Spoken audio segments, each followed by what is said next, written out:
네, 오늘은 또 저의 비전 트립 간증과 소감으로 중보해 주신 성도님들과 함께 그것들을 나누는 시간을 가져보도록 하겠습니다.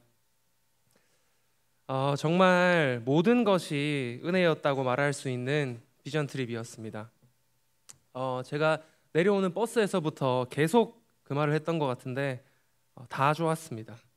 한여름의 비전 트립이었지만 이곳저곳 어느 곳을 걸어도 더워서 힘들 일은 없을 만큼 선선한 날씨도 주셨고, 버스에서는 목사님과 사모님의 말씀을 매일매일 들으며 청년은 어떻게 살아야 하는지, 하나님은 어떻게 섬겨야 하는지, 어떻게 침노해야 하는지 배울 수 있게 하셨고, 또 중간중간 버스에서 하는 나눔을 통해 각자의 은혜가 모두의 은혜로 누려지게 하셨고 등등, 하나님이 대은교회 다음 세대를 참 사랑하셔서 너무 소중한 선물을 주셨다 싶을 만큼 은혜로운 비전 트립이었습니다. 비전 트립을 다녀오고 나서 이제 딱 한 주가 지난 것 같습니다. 지금 비전 트립을 통해 가득 채워주신 감동과 은혜대로 우리가 살고 있나, 진짜 그대로 살고 있나, 저와 다녀온 모든 지체들이 기도되고 중보되기도 합니다. 그러나 우리는 유럽 땅을 밟으며 어떻게 사는 것이 행복한지, 어떻게 살아야 하는지, 하나님이 원하시는 것은 어떤 것인지 담임 목사님의 삶을 통해 종교개혁가들의 자취를 통해 분명 보고 배웠습니다. 여행의 말미에는 성령이 대은교회 청년들을 영가족으로 하나 되게 해주셨구나, 성령이 우리에게 값없는 은혜를 쏟아부어 주시구나, 지금이 은혜의 때이구나, 이번 여름 대은교회에 풍성하신 하나님의 은혜가 반드시 흘러 넘치겠구나, 모두가 사무치게 느낄 수 있었습니다. 여행 전부터의 제 개인적인 간증을 좀 해보자면요, 사실 비전 트립을 떠나기 직전까지 저는 부담을 많이 느끼고 있었습니다. 사실 왜 그렇게 부담에 눌려 있었는지 아직도 정확히 잘은 알지 못하겠습니다. 하지만 이번 비전 트립에 평소 중보하던 지체들이 많이 참석하였고, 나와 그들이 꼭 은혜 받아서 인생이 변했으면 좋겠다는 바람이 엄청 컸음은 확실합니다. 특별히 비전 트립 출발 이틀 전에 청년 부흥회가 있었는데요, 몇몇 지체들을 향한 뜨거운 눈물의 기도를 하게 하셨고, 그 마음이 제게 너무 크게 있었나 봅니다. 성령께 다 내어 맡기고 중보하는 그런 저였으면 좋았으련만, 책임감, 일종의 책임감 같은 게 발동되어서 중보는 하지만 마음이 영 편하지만은 않은 채로 비전 트립을 출발할 뻔했습니다. 비전 트립을 떠나는 당일 새벽, 저희가 월요일 03시, 그러니까 새벽에 출발했는데요, 어차피 일요일 밤 잘 생각도 없었기 때문에 그냥 기도하러 왔습니다. 우리 조원들을 은혜 받게 할 능력도 제게 없었고, 중보하던 영혼들이 교회를 좋아하게 할 능력도 제게 없었고, 집에 멍하니 캐리어 앞에 있어 봐야 마음만 불편할 것 같았기 때문에 그냥 본당으로 왔습니다. 기도가 저절로 나왔습니다. 하나님의 전능하심에 기댈 수밖에 없었습니다. 그렇게 하나님의 이름만 계속 부르고 있었는데, 먼저는 제 영혼이, 중보하는 제 영혼이 다시 순결해지는 것을 느낄 수 있었습니다.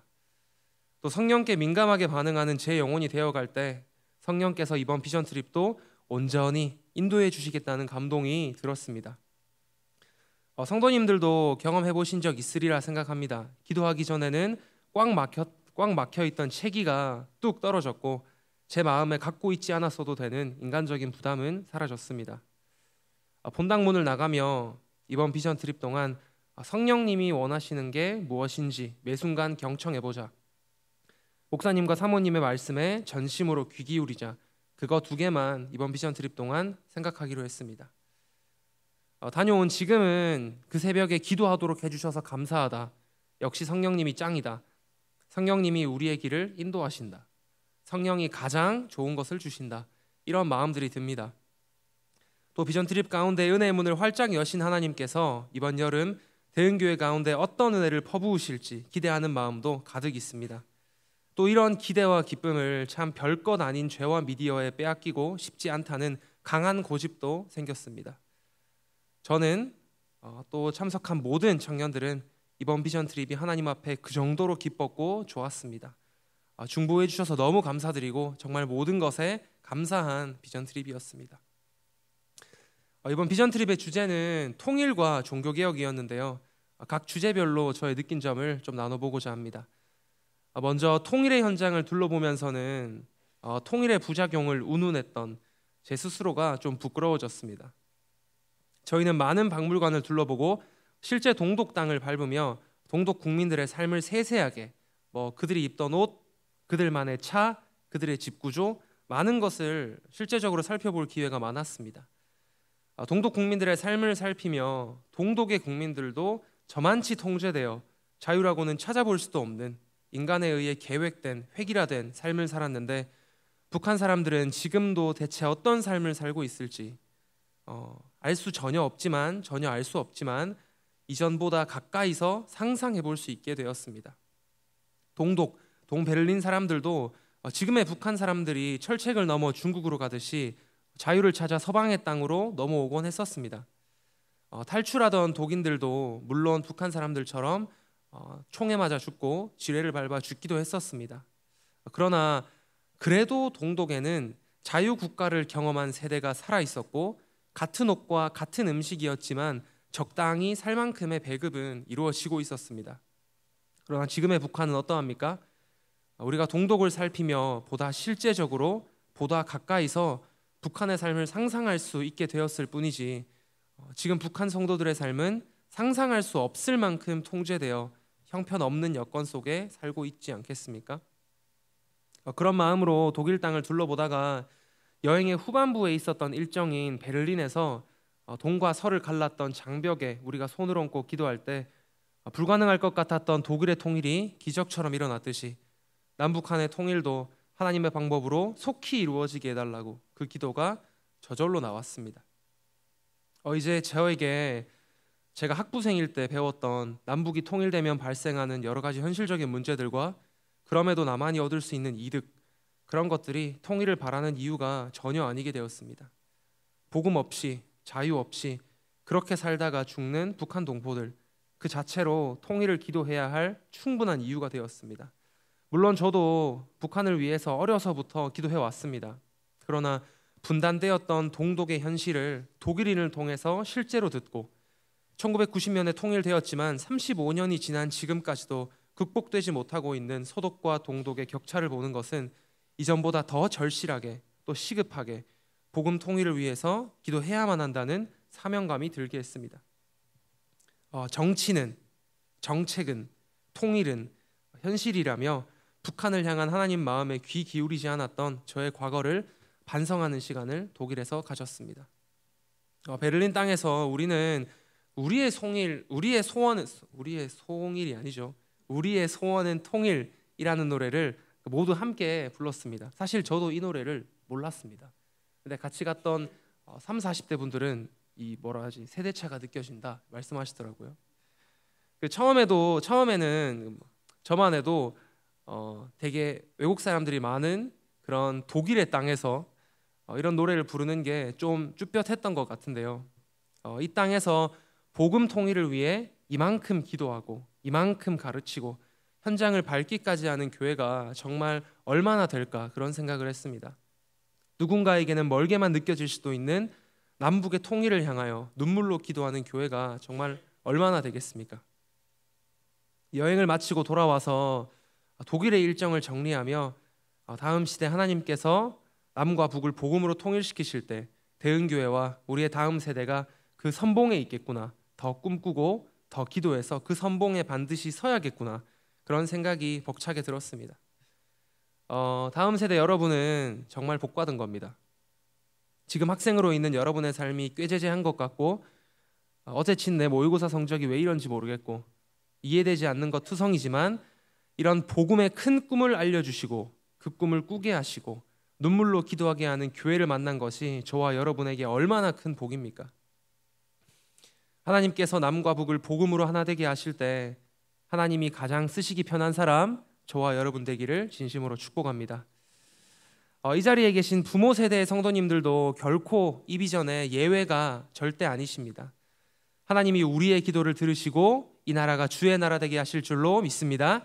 하나님만이 이 땅을 운행하시는 유일한 전능자이신 줄로 믿습니다. 기도하는 사람이 곧 복음 통일의 선봉에 있는 성도인 것입니다. 또 이번 비전 트립을 준비하며 한 3주 동안 저와 류승훈 형제와 김소희, 김예서, 김윤서, 윤희서 자매가 함께 작업하며 종교개혁과 통일에 대한 책을 쓰게 되었습니다. 감사하게도 여행을 출발하기 전부터 종교개혁과 종교개혁가들에 대해 많이 알 수 있게 되었습니다. 저는 두 명의 종교개혁가 루터와 존 칼빈의 인생이 참 저에게 감동으로 다가왔습니다. 그들의 흔적을 책에서만 보는 게 아니라 유럽 땅에서 실제로 밟으며 더 깊이 느낀 은혜를 함께 나누어 보겠습니다. 먼저 루터에 대해 나눠보자면 우리는 루터를 대단한 종교개혁가로 기억합니다. 유럽 곳곳에는 그의 사진과 동상이 가득하고요. 그가 비텐베르크 성당에 95개조 반박문을 붙인 1517년 10월 31일을 지금까지도 종교개혁일로 우리는 기념합니다. 저도 루터라는 사람을 여행 전에 떠올릴 때면 거룩한 분노에 가득 찬 사람, 그래서 부패한 가톨릭의 거대한 성당에 그가 기록한 반박문을 쾅쾅 이제 못질하며 박아댄 사람으로 상상했었습니다. 그러나 저희가 공부하고 유럽 땅에서 만나게 된 청년 루터는 겁이 많고 죄책감도 많고 참 우리 같은 그냥 평범한 사람이었습니다. 그가 젊은 날에 죄의 문제를 해결하기 위해서 얼마나 육체를 망가뜨렸냐면요. 그가 수도원에서 죄책감 때문에 했던 잦은 금식과 고행 때문에 이제 루터는 이제 금식을 너무 젊은 날 많이 하다 보니까 위장병으로 평생 고생하다가 죽었다고 합니다. 근데 그 겁 많고 죄책감 많았던 루터가 로마서 1장 17절 말씀을 발견했습니다. 제가 읽겠습니다. 복음에는 하나님의 의가 나타나서 믿음으로 믿음에 이르게 하나니 기록된 바 오직 의인은 믿음으로 말미암아 살리라 함과 같으니라. 저는 이 말씀이 루터의 그런 찌질한 죄책감 넘쳤던 인생을 살렸다고 생각합니다. 몸을 혹사하면서까지 두려움을 벗어보려 했던 루터에게 이 생명의 말씀이 다가오지 않으셨다면 그의 인생이 고난과 악몽 속에 망가지지 않았겠습니까? 바로 말씀이 루터의 인생을 살렸습니다. 죽어가던 그 인생을 말씀이 살리셨습니다. 수도사이자 대학의 신학 교수로서 성경을 강의하던 그는 성경대로 하지 않는 가톨릭 교회가 이해가 되지 않았습니다.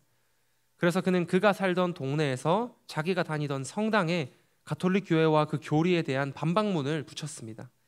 그러나 그는 스스로가 종교개혁가가 되어야겠다는 생각은 없었고 종교개혁의 선봉에 설 의도도 없었고 그가 붙인 그 반박문이 전 유럽에 어떤 파장을 불러일으킬지 몰랐습니다. 그런데 그가 어떻게 실제적으로 종교개혁의 선봉에 서게 되었을까요? 어떻게 겁쟁이, 죄책감 많았던, 죄책감에 쌓여 있었던 루터가 종교개혁이라는 거대한 하나님의 일에 쓰임받게 되었을까요? 유럽에서 본 저의 그 모습은 참 루터는 단순한 원리로 하나님 앞에 쓰임받았습니다. 하나님께서 종교개혁이라는 그의 계획 안에 루터를 사용해 주신 것입니다. 하나님이 동력자를 세워주셨고 이미 시대는 종교개혁을 받아들일 시대적인 준비를 해 두셨습니다. 하나님께서. 루터는 자기 인생을 하나님이 어떻게 쓰실지 전혀 몰랐습니다. 그러나 하나님은 말씀에 집착한 한 사람을 사용하셨습니다. 저는 루터의 인생을 보면서 하나님께서 그 스스로의 일을 하시고 또 그 일을 할 일꾼을 사용하시는데 하나님이 전권을 갖고 계시다는 것을 다시 한번 느꼈습니다. 루터가 이룬 종교개혁인가요? 루터의 인간적인 위대함이 종교개혁을 이루었나요? 결코 아닙니다. 하나님이 위대하신 것이고 하나님이 그의 일을 하신 것이었습니다. 다음으로 존 칼빈입니다. 존 칼빈은 한국 장로교의 장로교 제도를 설계했고 개혁주의 신학의 핵심 교리를 정리한 스위스 제네바 기반의 종교개혁가입니다. 근데 존 칼빈은 그 어린 시절이 참 독특했습니다. 그의 아버지는 그가 살았던 존 칼빈이 살았던 도시 대성당에서 일하는 그 회계 담당 직원이었습니다. 존 칼빈의 어린 시절은 항상 성당에 머물렀고 집에서는 성당 이야기만 들었고 그렇기 때문에 성당의 속사정을 다 알았을 것이고 그런 유년기를 보냈습니다. 근데 큰 문제는 그의 아버지가 열심히 기도하는 교회 직원이었으면 좋았으련만 횡령을 일삼는 교회 직원이었습니다. 칼빈은 어린 시절부터 가톨릭 교회에 대해 알 건 다 알았고 성직을 사고 파는 것은 다 들었을 것이고 또 집에서는 아버지의 부패한 모습, 교회에 하나님의 물건을 손대는 부패한 모습을 보았을 것입니다. 아마 집에서 들은 것, 아빠에 대해 알고 있는 것, 교회에 대해 알고 있는 것을 어디서도 말 못하고 다니는 그런 어린 시절을 보내지 않았겠습니까? 그 이유인지 그 당시에 그 어떤 종교개혁가들에 비해 칼빈은 설교 중에나 기록 중에나 자기의 삶을 평생 많이 말하지 않았습니다. 심지어 그의 회심의 순간에 대한 간증이나 기록도 찾아볼 수가 없습니다. 이런 칼빈만의 유년기가 그에게 개혁의 필요성을 날마다 매일 밤 심어주고 있었음은 확실합니다. 칼빈은 그럼에도 불구하고 목회자가 되고 싶어 했습니다. 또 진학간 파리 대학에서 신학을 공부했습니다. 그러나 신학을 수학하던 도중에 아버지의 비리가 이제 발각이 되었고 아버지는 교회로부터 파면을 받습니다. 근데 당시에 교회로부터 파면의 개념은 이제 지금의 직원의 실직 그 개념이 아니라 가문의 사회적인 매장을 의미합니다. 따라서 칼빈은 신학을 포기하고 대학을 옮기게 됩니다. 그 옮긴 대학에서 칼빈은 그의 인생을 바꾸는 종교개혁 신학이라는 학문의 장르를 접하게 됩니다. 그리고 그는 거기서 그리스도의 신부로 헌신하게 됩니다. 인간적인 눈으로 볼 때 하나님은 저주 같은 그에게 가정 환경을 허락하셨고 아버지의 비리 때문에 대학을 옮길 수밖에 없도록 하셨고 그러나 그 대학에서 접한 신학은 그를 평생 개혁가로 살게 했습니다. 칼빈의 인생을 매우 짧게 정리해 보았는데요. 그의 인생이 어떠했습니까? 저는 칼빈의 인생을 바라보면서 참 특별한 환경 속에서 하나님의 휘몰아치는 그런 인도하심을 느낄 수 있었습니다. 교회 직원의 아들로서 볼 것 못 볼 것 다 보게 하시고 아주 가톨릭 교회에 진절머리 날 수밖에 없는 환경을 허락하시고 또 그의 아버지가 비리로 파면당하게 하시고 어쩔 수 없이 하고 싶었던 신학을 내려놓고 옮긴 대학에서 복음을 발견하게 하시고 하나님께 전적으로 어쩌면 강제로 끌려다녔던 그의 인생이 느껴지지 않으십니까? 그는 결국 제네바를 복음의 도시로 바꾸었고 그 제네바의 도시 모델이 스코틀랜드로 미국으로 한국까지 옮겨져서 지금의 대흥교회가 있게 한 그런 하나님의 사람이 되었습니다. 칼빈이 하나님의 강권적인 인도하심으로 종교개혁가가 되었다면 저와 성도님들은 각자 삶의 스토리가 결국 어디에 와 있나요? 다 아시겠지만 대흥교회에 와 있고 대흥교회 금요일 새벽기도 자리에 여러분은 와 계십니다. 저는 그 인도하심으로 대흥교회 강단에까지 서도록 하나님이 인도해 주셨습니다. 이곳 대흥교회까지 저와 여러분을 인도하시는 분이 하나님이심을 여러분은 믿으시나요? 진짜 맞습니다. 하나님이 우리를 바로 이곳 대흥교회까지 인도해 주셨습니다. 칼빈의 생애를 보면요, 하나님이 콕 정해주시는 자리가 인생의 매 타이밍마다 반드시 있었습니다. 강권하시는 자리가, 인도하시는 자리가 있었습니다. 그런데 칼빈은 거절하지 않았고 또 어쩌면 하나님이 의심할 수 없는 환경을 허락하셨고 그는 도망가지 않았고 다른 생각하지 않았고 돌아보지도 않았고 그 자리에 충성했습니다. 그리고 그 열매의 결과는 풍성했습니다. 하나님이 정해주시는 그 자리에서 그 환경과 자리를 부정하는 것이 아니라 충성한 칼빈의 생애가 저에게는 참 큰 감동으로 다가왔습니다. 저와 칼빈의 생애를 둘러보아도 모든 것이 하나님의 인도하심을 확실히 느낄 수 있었습니다. 로마서 1장 말씀 다시 띄워주시겠습니까? 제가 보겠습니다. 복음에는 하나님의 의가 나타나서 믿음으로 믿음에 이르게 하나니 기록된 바 오직 의인은 믿음으로 말미암아 살리라함과 같으니라. 제가 한 번 더 보겠습니다.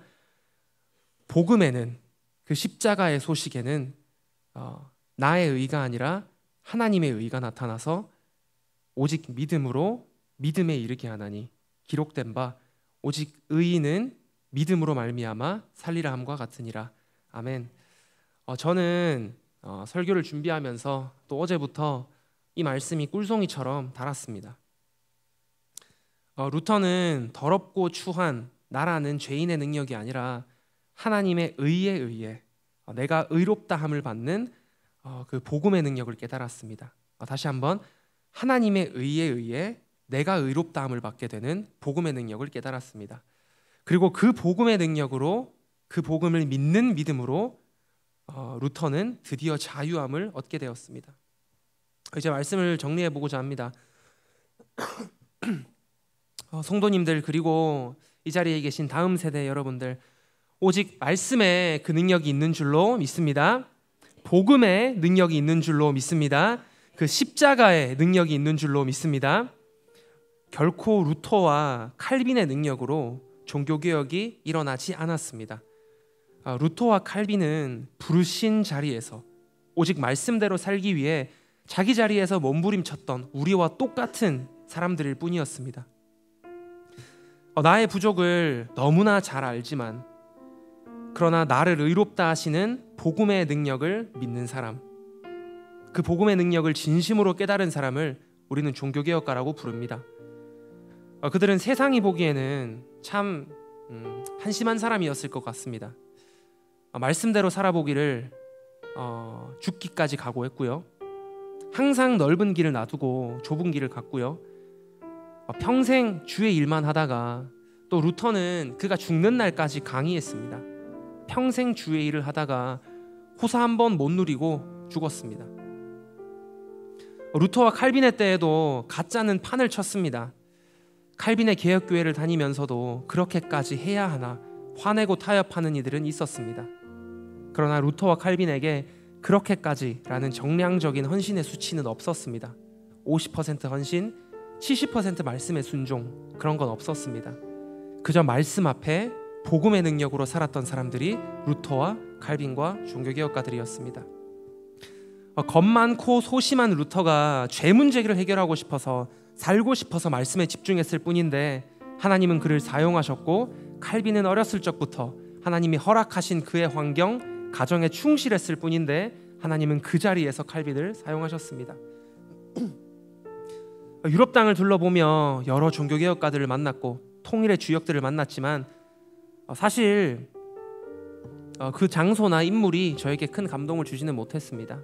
결국 하나님의 위대하심만이, 부족한 종교개혁가들을 사용하시는 하나님의 위대하심만이 저에게 크게 느껴졌습니다. 부족한 사람들을 사용하시는 하나님, 그들로 큰 일을 이루시는 하나님, 세계 역사를 주관하시는 하나님, 그 하나님이 느껴지는 비전 트립이었습니다. 저 개인적으로도 칼빈처럼 하나님이 보내신 내 자리, 그 대흥교회에서 최선을 다해 사명을 다하자, 루터처럼 내 능력에 실망하는 것이 아니라 복음의 능력만을 의지하자는 생각을 참 많이 하고 돌아왔습니다. 우리의 삶도, 또 저의 삶도 진짜가 되기를 소망합니다. 우리의 삶도 복음의 능력만으로 살아내는 삶이 되기를 소망합니다. 유럽 비전 트립을 통해 하나님은 대흥교회 가운데 은혜의 문을, 또 다음 세대 가운데 은혜의 문을, 마음의 문을 열어주셨고 그 은혜를 쏟아 부어주셨습니다. 이 자리에 계신 분들 중에 그 은혜의 예외는 아무도 없습니다. 올여름 우리가 오직 하나님의 은혜만을, 십자가의 은혜만을 의지할 때 그 크신 은혜가 나와 우리 가정을 반드시 변화시킬 줄로 믿습니다. 네, 함께 기도하겠습니다.